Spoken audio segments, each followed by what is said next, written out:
পঞ্চম দিনেও আরজি করের প্রাক্তন অধ্যক্ষকে জিজ্ঞাসাবাদ সিবিআই এর। আজও সিজিও দপ্তরে সন্দীপ ঘোষ। ম্যারাথন জিজ্ঞাসাবাদ কেন্দ্রীয় তদন্তকারী সংস্থার। গত 4 দিনে আমরা দেখেছি প্রায় 50 ঘন্টা জিজ্ঞাসাবাদ করা হয়েছে সন্দীপ ঘোষকে। সিবিআই এর আধিকারিকরা তাকে জিজ্ঞাসাবাদ করেছে এবং আজ ফের কিন্তু ইতিমধ্যে সিজিও কমপ্লেক্সে পৌঁছেছেন সন্দীপ ঘোষ, আরজি করের প্রাক্তন অধ্যক্ষ, এবং এখন কিন্তু তাকে যে জিজ্ঞাসাবাদের প্রক্রিয়া তা চলছে। এর আগে আমরা দেখেছি শুক্রবার থেকে যে জিজ্ঞাসাবাদ প্রক্রিয়া চলছে শুরু হয়েছে। গতকালে আমরা দেখেছি টানা 12 ঘন্টা ম্যারাথন জিজ্ঞাসাবাদ করা হয় সন্দীপ ঘোষকে এবং আজ আবারও সিজিও দপ্তরে সন্দীপ ঘোষ। ম্যারাথন জিজ্ঞাসাবাদ কেন্দ্রীয় তদন্তকারী সংস্থার। গত 4 দিনে প্রায় 50 ঘন্টা জিজ্ঞাসাবাদ করা হয় আরজি করের প্রাক্তন অধ্যক্ষ সন্দীপ ঘোষকে। আমরা দেখেছি যে আরজি কর কাণ্ডে বারংবার প্রশ্নের সম্মুখীন হয়েছেন প্রাক্তন অধ্যক্ষ সন্দীপ ঘোষ। এমনকি যখন আমরা দেখেছি যে তাকে সরিয়ে দেওয়া হয় তার অধ্যক্ষের পদ থেকে, তার পরবর্তীতেও কিন্তু একাধিক প্রশ্ন সামনে এসেছে।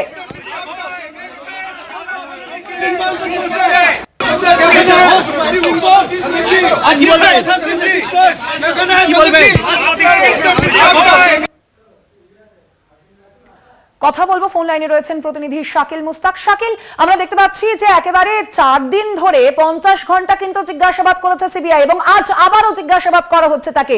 আজ ঠিক কোন প্রশ্ন সামনে রাখবেন সিবিআই এর আধিকারিকরা? এখনো পর্যন্ত কি খবর রয়েছে? এখনো কি চলছে জিজ্ঞাসাবাদ? তোমাকে জানিয়ে রাখি, গতকাল রবিবার পরপর 4 দিন এবং আজকে সোমবার সকালে কিন্তু তাকে তলব করা হয় 5 দিন এবং গতকাল পর্যন্ত 50 ঘন্টা কিন্তু জিজ্ঞাসাবাদ করা হয় মেডিকেল কলেজের প্রাক্তন অধ্যক্ষ সন্দীপ ঘোষকে। এরপরেই কিন্তু আজ তাকে আবারও জিজ্ঞাসাবাদ করার জন্য সিজিও কমপ্লেক্সে ডাকা হয়। তাকে সিজিও ইতিমধ্যেই কিন্তু 11টা 20 নাগাদ তিনি সিজিও দপ্তরে সিবিআই অফিসে কিন্তু চলে এসেছেন। তাকে জিজ্ঞাসাবাদ প্রক্রিয়া শুরু করা হয়েছে। সূত্রের খবর, যেটি আরজি কর কাণ্ডের তদন্ত সব মিলিয়ে প্রায় 20 জনের বয়ান রেকর্ড করা হয়েছে ইতিমধ্যে। সিবিআই সূত্রে আরো খবর, ওই দিন সন্দীপের মোবাইল ফোনে কত ডেটা খরচ হয়েছে তা খতিয়ে দেখছেন তদন্তকারী অফিসাররা। গত এই যে 4 দিনে 50 ঘন্টা জিজ্ঞাসাবাদে একাধিকবার কিন্তু বয়ান বদল করেছে সন্দীপ ঘোষ, এমনটাই কিন্তু সূত্র মারফত খবর। সেক্ষেত্রে তদন্তকারীদের প্রশ্ন কিন্তু উঠছে যে কেন প্রাক্তন অধ্যক্ষকে কাউকে কি আড়াল করার চেষ্টা করছেন, কে কিছু লুকোতে চেষ্টা করছেন। এই নিয়ে কিন্তু পরপর 4 দিন এবং আজকে নিয়ে 5 দিন কিন্তু তাকে সিবিআই হাজিরা দিতে হয়েছে। এরপরেই কিন্তু আরো যে সূত্রের খবর, যে জানা যাচ্ছে মোবাইল ফোনের কল রেকর্ড কিন্তু খতিয়ে দেখা হচ্ছে তদন্তকারী অফিসারদের তরফ থেকে।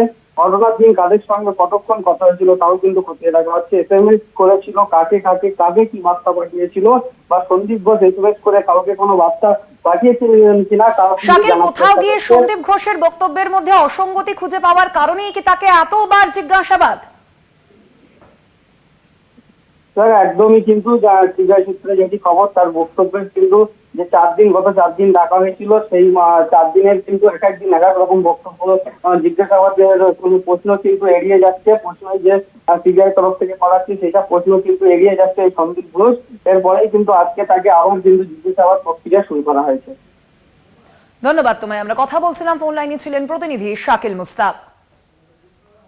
আমাদের জানিয়ে রাখি, আজ একেবারে 5ম দিনে কিন্তু সন্দীপ ঘোষকে জিজ্ঞাসাবাদ করা হচ্ছে এবং গত 4 দিনে আমরা দেখেছি যে সন্দীপ ঘোষকে প্রায় 50 ঘন্টা জিজ্ঞাসাবাদ করেছে কেন্দ্রীয় তদন্তকারী সংস্থা এবং আজ আবারও কিন্তু তাকে সিজিও দপ্তরে দেখা গিয়েছে। এখনো চলছে জিজ্ঞাসাবাদ।